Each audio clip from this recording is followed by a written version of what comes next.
সালার থেকে মহাকাশে মুর্শিদাবাদের গর্ব মোহাম্মদ মমতাজুল হাসানের অসাধারণ সাফল্য। মুর্শিদাবাদের সালারের সন্তান মোহাম্মদ মমতাজুল হাসান আজ ইতিহাস করলেন। এক মধ্যবিত্ত পরিবারের জন্ম, প্রতিকূলতা ছিল সঙ্গী, তবুও থেমে যাননি। অদম্য ইচ্ছার শক্তি আর কঠোর পরিশ্রম এবং অধ্যবসায়ের মাধ্যমে আজ তিনি পৌঁছে গেলেন দেশের অন্যতম গর্ব ইসরোতে একজন স্পেস ইঞ্জিনিয়ার হিসাবে।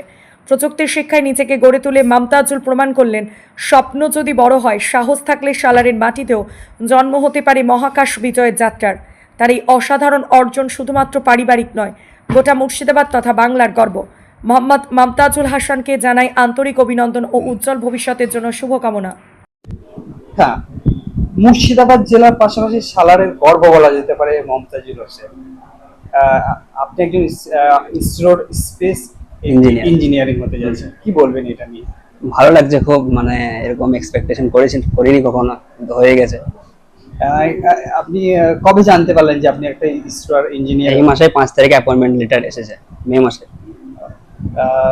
এই অনুভূতিটা একটু যদি জানাবেন আমাদেরকে। বলে প্রকাশ করা যাবে না, একদম অন্যরকম অনুভূতি, মানে আমাদের সালারের গর্ব এরকম বলা যেতে পারে। মুর্শিদাবাদের গর্ব। আচ্ছা, এটা তো গ্রাম থেকে যায়, যে সমস্ত ছাত্রছাত্রীরা ভাবছে কিছু করবো, তোমার কাছে কি অনুপ্রেরণা পাবে? আমি একটা কথাই বলতে চাই, পরিশ্রম ছাড়া কোনো বিকল্প নেই। যে কোনো জিনিসে পরিশ্রম করতে হবে। তুমি যদি পরিশ্রম আর মাইন্ড সেট, এই দুটো জিনিস ব্যাস। তুমি কবে থেকে ডিসাইড করলে যে তুমি স্পেসের এজেন্সি ইঞ্জিনিয়ার হওয়ার একটা? স্পেস এজেন্সি আমার পার্টিকুলার ভাবে সিলেকশন ছিল না, আমি প্রাইভেট সেক্টরে ছিলাম, ওখানে 1-2 মাস কাজ করেছি, তারপর তো গভর্নমেন্টের প্রিপারেশন নিয়েছিলাম। এক্সাম অনেক দিয়েছি, এটাও দিয়েছি, এটা লেগে গেছে, এটাই ব্যাপার হচ্ছে। বাড়িতে দুজনেরই, বাবা মা দুজনের, আর দাদারও। তুমি যখন জানতে পারলে যে তোমার অ্যাপয়েন্টমেন্ট সিলেকশন হয়েছে, তারপরে অনুভূতিটা একটু আমাদের যদি শেয়ার করতে। সত্যি বলতে চোখ দিয়ে জল চলে এসেছিল তখন, খুশিতে আর কি। বাবা মাও অনেক খুশি। তোমার এক্সাক্ট বাড়িটা কোথায় তাহলে? সালারে, পূর্ব শেখপাড়া বলে একটা জায়গা আছে ওখানে। আসল বাড়ি তালিবপুর আগে ছিল। তালিবপুর, তাই তো? এখন সালারে, সালারে আছে। 2003 সালে চলে এসেছি আমরা। বর্তমান সময়ে তো যুব সমাজ মোবাইল। হ্যাঁ, তাদের তো সে কি বলবো, মোবাইলটাকে কাজে লাগাতে পারে। অনলাইনে এখন অনেক কিছু হয়, খারাপ জিনিস ভালো জিনিস দুটোই পাওয়া যায়। মোবাইলে ভালো দিক আছে, খারাপ দিক আছে। ভালো দিকটা যেভাবে কাজে লাগাবে সেরকম হবে। তাহলে আপনি কবে যাচ্ছেন ইসরো? আগস্টে। তাহলে আপনাকে এবার ইসরোতেই দেখা যাবে, তাই তো? হ্যাঁ, ওখানেই দেখা যাবে। ঠিক আছে। আচ্ছা, আজকে আপনার ছেলে ইসরোতে সায়েন্টিস্ট হতে যাচ্ছে, ইঞ্জিনিয়ারিং, কি বলবেন? খুবই ভালো লাগছে। আমি খবরটা যখন, নিউজটা যখন পেলাম, আমার চোখ দিয়ে সঙ্গে সঙ্গে জল চলে এসেছিল। আমি জড়ি ধরেছিলাম ওকে আবেগে। তারপরেই একটু সামনে নিয়ে 2 টাকার নামাজ পড়েছিলাম আল্লাহর শুকরিয়া আদায়ের উদ্দেশ্যে।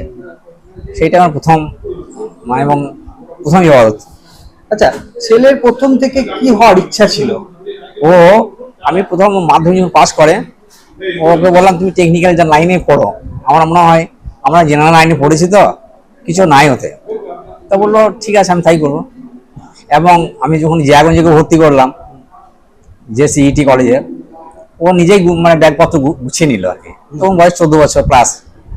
হ্যাঁ, তখন ওর ভিতর থেকে আমি দেখেছি না আবেগ, মানে পড়াশোনা করার প্রতি একটা নেশা, আমি করবো, যে তোমরা যেটা আমাকে বেছে নিয়েছো ওইভাবে আমি ওতেই সফল হবো, এরকম একটা ভেবেছিল আর কি। তারপর আমরা স্বামী স্ত্রী মানে সার্বিকভাবে অনেক চেষ্টা করেছি।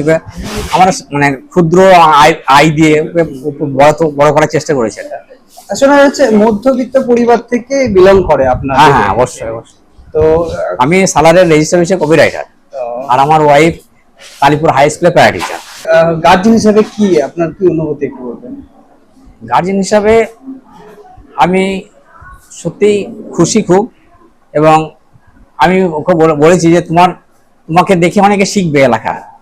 হ্যাঁ, মানে তোটা মুর্শিদাবাদ, তোটা সালারের গর্ব বলা যেতে পারে। অবশ্যই। এখন সেটা ও নিজেও এটা অনুভব করেছে, বুঝতে পেরেছে যে আমি একটা আইকন হয়ে গেছি। এবং ওর সেটা বুঝতে অত না পারলেও, মানে ভিতরে বুঝতে পারছে, হয়তো ও তো ছোট অনেক, তবুও আমি ওকে বলবো যে তোমাকে দেখে যেন প্রেরণা পায় এই এলাকার ছেলেরা, আগামী যারা প্রজন্ম উঠছে সেই প্রজন্মের ছেলেরা যেন অনুপ্রেরণা পায় একজন বিজ্ঞানী বা সায়েন্টিস্ট হওয়ার। এটা তুমি তোমার কাছ থেকে আশা করি পাবে, আমি আশা করি এটা। ছেলেকে কি বার্তা দিতে চান? ছেলেকে বর্তমানে সমাজের একটু আমাদের এই এলাকার মানুষের জন্য একটু যেন চিন্তা ভাবনা করে, এটা একটা দিতে যায় আর কি। ঠিক আছে, আপনার নাম? আমার নাম মোহাম্মদ আসগার আলী। ছেলের নাম কি আপনার? মমতাজুল হাসান, ডাক নাম অয়ন।